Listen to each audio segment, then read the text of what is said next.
Hey guys, it's Sebastian from Skycomp Solutions, and today we're doing something a little bit different. We're still solving technology, we're just doing it by a fire, and we have a very special guest with us. We have Melissa DeBeau, our service manager from Skycomp Solutions. So I thought that you were the perfect person to talk to about this because you are working with the technicians right.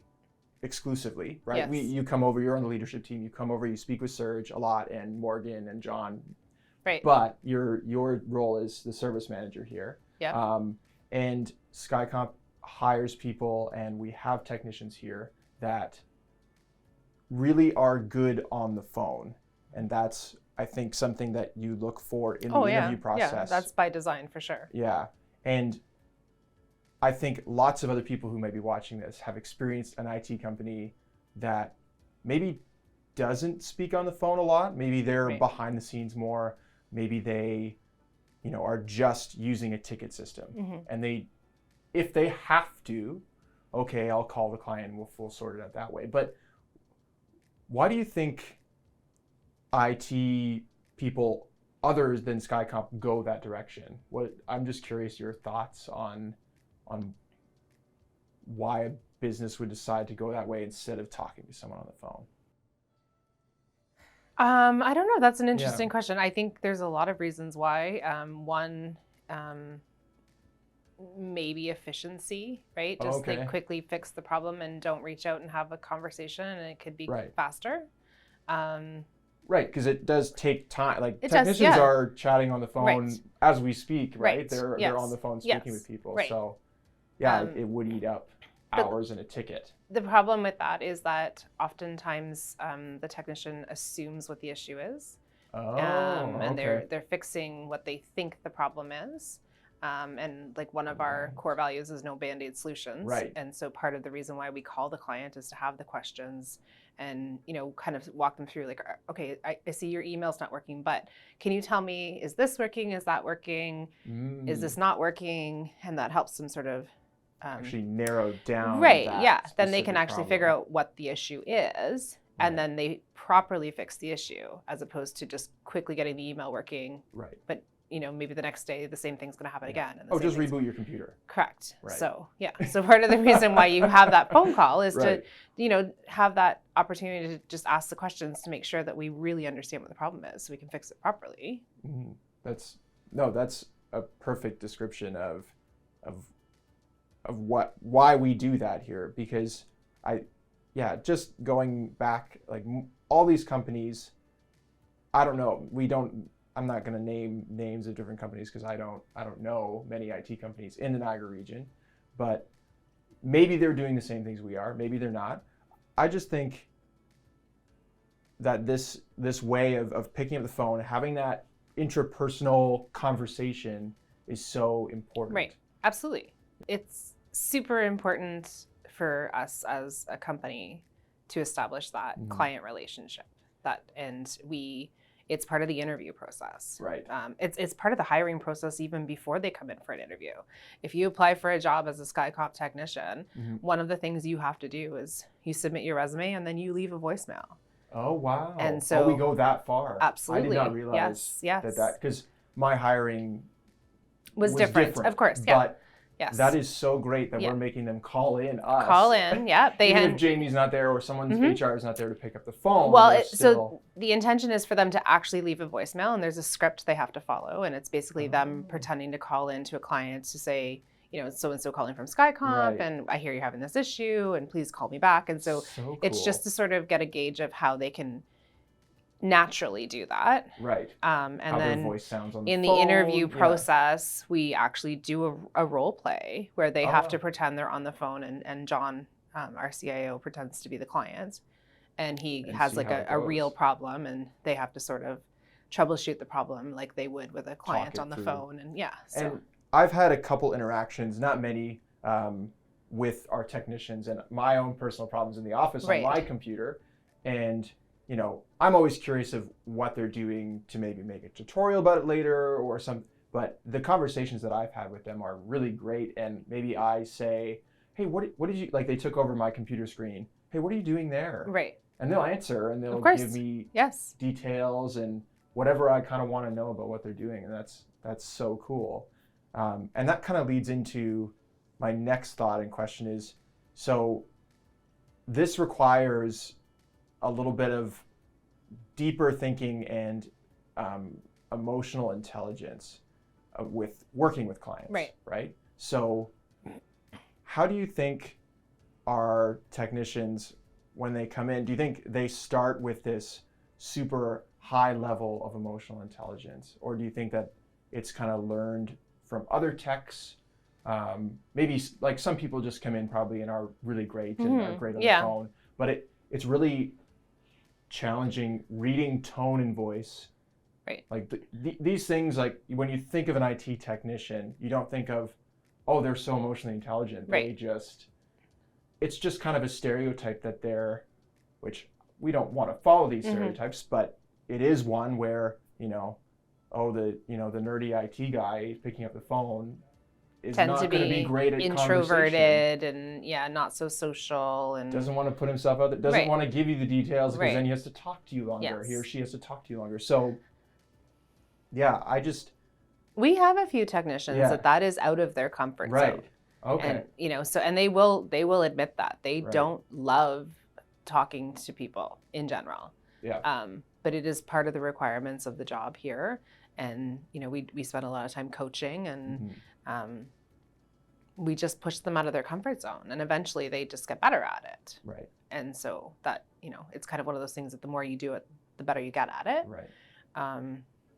So some technicians come in with that ability to already do that.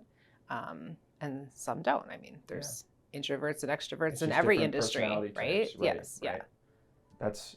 And now taking it to the kind of opposite perspective. So reading forums online that I've been researching, the frustration is, the client on the other end doesn't understand what the work is that goes into solving that problem. And a big problem is they don't want to know. Hey, just fix it. Right. And there are, and then there are some people that do want to know every single crushing detail of how you fix that and why it costs that much, and which is great. But what do you think that clients should take away from working with a technician? Because I mean, I'm a big believer that I'm the personality type that wants to know, okay, why did that break? Do you think more clients should adopt that way of thinking? Do you think that we can no? Okay. No, I don't think that's necessary. I think the client should take away from working with one of our technicians that they feel confident that the problem is solved. Right. They feel like they were treated in a respectful way. I mean, we certainly don't ever want any clients to feel like we've made them feel stupid. Right. We have that sign in the bullpen that says, our clients aren't computer technicians. We're not brain surgeons, right? We deal with lawyers and accountants, and I don't know anything about law. Right. It doesn't mean that I'm stupid. No, exactly. Right? Exactly. And so we want to treat our clients that way. Like when they're calling in, they're not computer technicians. Right. But our computer technicians aren't lawyers either. And so everybody has their strengths and knowledge. And so there are clients who have some IT background. Okay. And they maybe are interested in learning more, and great, that's awesome. Let's have that conversation. We're happy to push that information forward. Always. Yeah, there's no hiding things. Right? Never. Right. No, never. And I mean, we will often leave very detailed notes in a ticket and then follow it up with a quick summary in a non-technical language. Right. So that when the client reads the notes, they can choose to either read the technical stuff or the non-technical stuff. That's so important, having those non-technical notes. Right. Because I'm a technical person in a different way, not IT. Right. But when I maybe stumble upon a ticket that is highly technical and I'm trying to convert this language into something that a client can understand, it's like, whoa, okay, maybe I need to, set up a meeting with Tim and say, can you break this down a little bit further? Right. Because and so I'm the opposite because I'm non-technical. Right. And I'm managing a staff of technicians. And so I always tell them, if I can't understand your notes, our clients can't either. Right? And so there's a benefit to having a non-technical service manager. Yes. Because when I review stuff and I look through things, if I can't understand it, they haven't done a good job of explaining it in a non-technical way. That's so cool. That's so great that you can be there and you can stop those really technical details from going through. Yeah. Because obviously a client of ours that isn't technical is just going to be like, oh my. Exactly. What am I doing? Yeah. Well, and that's sometimes, they'll ask a question. The client's like, I have no idea what they're asking. I'm like, well, then they need to explain it to you in a way that you can understand it. And I think they're getting used to having to explain things to me. Right. And so that's actually been really good practice for them. It pushes forward to the clients. That's really awesome. Yeah. Yeah. I think it's a really important conversation for IT companies, anyone working in a technical field in general, to have, because yes, there are very technical, highly skilled people, but there are also those people that they're not dumb, they're not stupid. We don't, that's not the word to describe them. They're just a lawyer, a doctor, something that everybody has their strengths. Yes, absolutely. Right? Yeah, absolutely. So from the client perspective, from the customer end of things, someone is just so frustrated with their computer. It's been going down for 3 days in a row. It's slow, it's lagging, and they just want it fixed. And we're on the technical end of things, right? We're watching this happen, and we know that, say, okay, we tried the reboot, we tried all the small things, we looked for the no Band-Aid solution, we really dug deep, and it's still causing problems. How does a technician here, what would the recommendation be from you to deal with this larger problem? And not from a technical end, but from that emotional intelligence. Like you just see them seething in anger. It's, I want this solved. What do we usually say to people? Yeah, I mean, I think one of the things that we find very important is the constant updates to the client, right? So making sure that they know, like, I'm still working on this issue. I'm sorry that you're experiencing but we haven't forgotten about you, right? And that's we very much, the client needs to be updated. They need to know what's going on. And you know what? Sometimes there are things that are just out of our control and they take longer to figure out. And we don't know everything. Right. And that's okay. Yeah. But we need to make sure that the client is aware of, yes, we know this is an issue. We're working on this. Here's what we've tried so far. We're doing our best to get it up and running as soon as possible. Validate the client's frustration.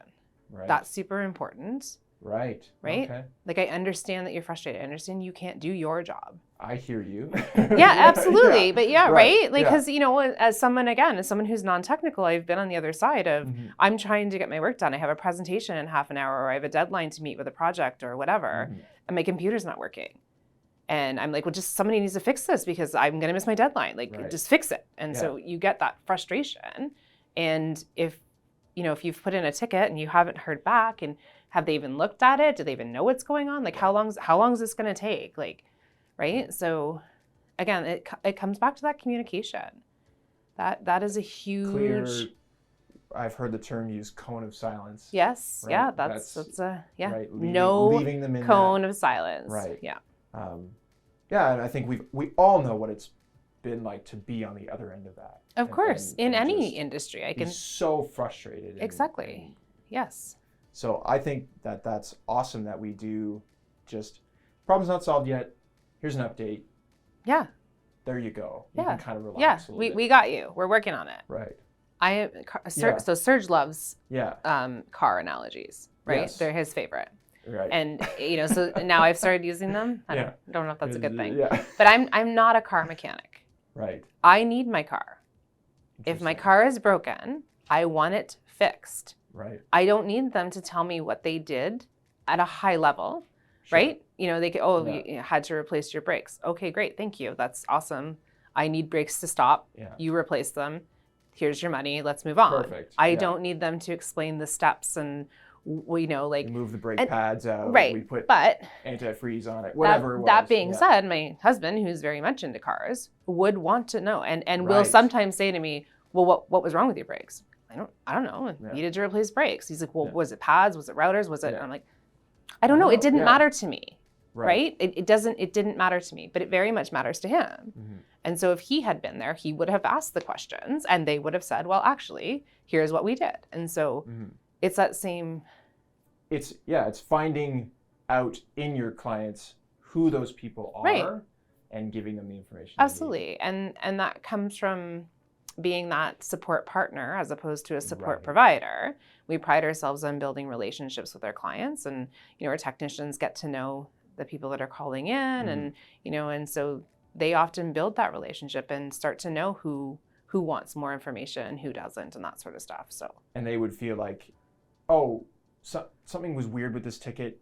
I could call in as a client and say, can we reopen this? Can we talk about this again? I'm a little confused about why it happened, and maybe I can do something as a client to avoid it happening next time. And we have those responses to tickets. We're going to say, thank you for, fixing this issue. Really appreciate it. Is it possible somebody can give me a call later? I just have a few more questions. Amazing. Great. Yeah, absolutely. Because I think that breaks into a whole nother conversation about having a growth mindset and being that personality that wants to just absorb information.